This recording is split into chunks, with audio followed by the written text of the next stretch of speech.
Olá, sou o professor Raimundo Silva. Vamos dar continuidade ao nosso treinamento com o capítulo 4, Acesso à Rede. Neste capítulo 4, nós vamos tratar do seguinte assunto, né? Protocolos da camada física, meios físicos de rede, protocolos da camada de enlace e o controle de acesso ao meio. Isso envolvendo protocolos, inicialmente, da camada física. Bom, nós temos diversos tipos de conexões, né? Então, antes que ocorram comunicações de rede, deve ser estabelecida uma conexão física. Então, esse equipamento aqui que nós temos, por exemplo, ele tem uma antena embutida, que é uma forma de comunicação. Nós temos aqui um pequeno switch de 4 portas Ethernet. Nós temos aqui uma conexão que é reservada para a conexão com a internet, né? E para fazer as configurações iniciais, você acessaria uma das portas desse switch com o notebook para fazer as configurações de acordo com o padrão do fabricante. Normalmente, esses dispositivos domésticos são muito fáceis de configurar ou às vezes não necessita de quase configuração. Por quê? Porque quem vai manusear são pessoas leigas. Então, o fabricante quer facilitar a compra e a venda. Se tiver muita coisa complicada, pode ter certeza que ele vai dificultar a venda desse equipamento. Então, nós temos aqui um switch Ethernet, conexão com a internet e acesso à rede sem fio. Aqui nesse exemplo, você observa que você tem um cabo UTP, né? E que vai conectar numa interface de rede, numa placa de rede aqui do dispositivo, por exemplo, esse notebook. Mas também nós podemos ter placas de rede sem conexão de fio algum, que são os conectores sem fio. Neste pequeno desenho, você observa que você tem uma rede sem fio com diversos equipamentos e ainda com extensor de alcance. Então, placas de rede conectam um dispositivo a uma rede. Pode ser uma placa de rede com fio, como esta, ou pode ser uma placa de rede sem fio, como essa que estão sendo usadas aqui neste desenho, nessa gravura. A camada física é a camada onde há sinalização. Essa sinalização ela pode ser elétrica, se os meios forem elétricos, ela pode ser ótica, ela pode ser eletromagnética, onde você estiver usando meio algum.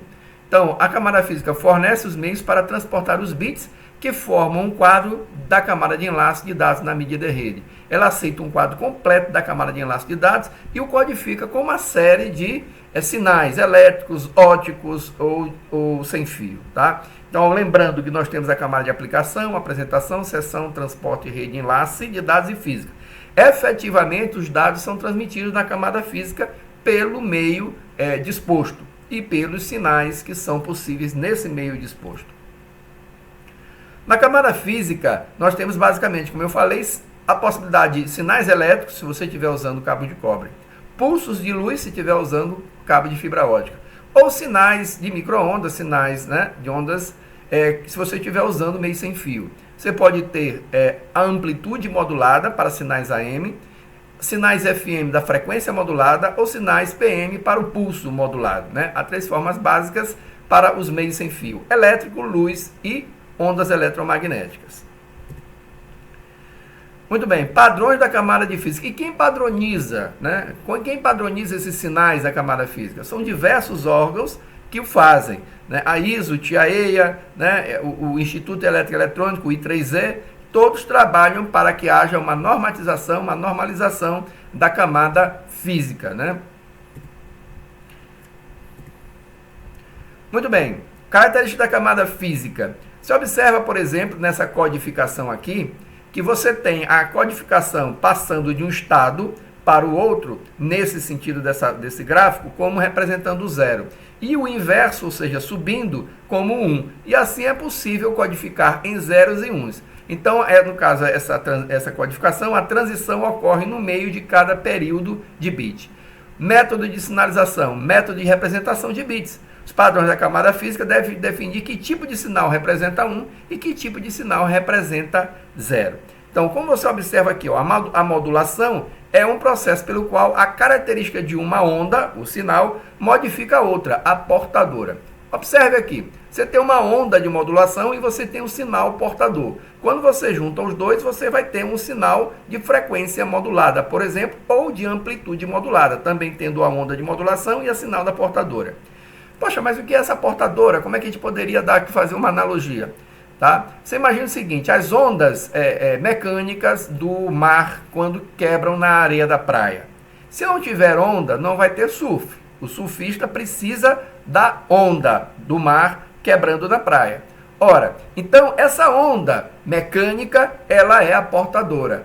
E o surfista com a sua plancha seria a modulação, o sinal que quer ser transmitido através da portadora. Se não tem portadora, se não tem onda no mar, não tem sinal que possa trafegar. Não tem surfista para fazer o seu surf no final de semana.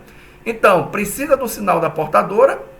No caso, fazendo analogia com a onda mecânica do mar, seria a onda quebrando na praia, e o surfista com a plancha seria a onda. Então, o surfista aproveita a força mecânica da onda para poder deslizar com ela e junto dela, né, levando o sinal, a onda mecânica da praia está levando o sinal que é o surfista com a sua plancha. A mesma coisa, a onda que você quer que seja transmitida precisa da portadora, as duas se mesclam e geram um sinal, aqui no caso FM e aqui no caso AM. Então, o que é largura de banda? Esse conceito, às vezes, normalmente, qual é a velocidade da tua internet? Né? A largura de banda, pessoal, é a capacidade de um meio de transportar dados, e não a velocidade, como são transportados. Ora, por exemplo, num cabo metálico UTP, a velocidade de propagação é a velocidade do sinal elétrico. Independente se vai ser uma internet de 10 MB, de 100 MB ou de gigabit. O sinal elétrico vai na mesma velocidade. Agora, o que a diferença é que vão mais informações no mesmo período de tempo. Tá? Então, a velocidade de propagação é a mesma. Agora, a capacidade no mesmo período de tempo é que é maior. Ok? Então, às vezes, a largura de banda é pensada como velocidade em que bits viajam. No entanto, isso não é correto. Tanto na internet de 10 megabits quanto na 100 megabits, os bits são enviados na mesma velocidade elétrica, da eletricidade. A diferença é a quantidade de bits que são transmitidos por segundo. E aqui nós temos algumas dessas possibilidades. Né? Taxa de transferência. Quando você contrata um link de internet, meu link é de 100 mega, meu link é de 10 mega, seja lá de quanto for, a gente sabe que, na maioria das vezes, você não vai chegar consumir esse valor, não vai estar disponível para você consumir esse valor que você contratou. Então, se você tem um link de 100 mega, talvez você consiga aí 60, 70. Então, esse valor que você efetivamente consegue é o good put. Né? Por quê? Porque parte desse contrato é usado para... tem problemas de tráfego de dados, do tipo de tráfego, a latência criada por dispositivo. Então, sobra efetivamente para você utilizar o good put, que é a taxa de transferência menos a sobrecarga, menos o que trafega de controle também junto com o teu sinal, ok? Muito bem, tipos de meios de rede, né? A figura aqui mostra diversas interfaces de um roteador da série 19, que é o modelo 1941. Então nós temos aqui portas fecha Ethernet, ou seja, eu posso colocar um pequeno switch no roteador, né? Ele não vem, isso aqui é uma porta que você retira o fundo, o lacre, e pode aumentar a capacidade colocando um pequeno switch nesse roteador.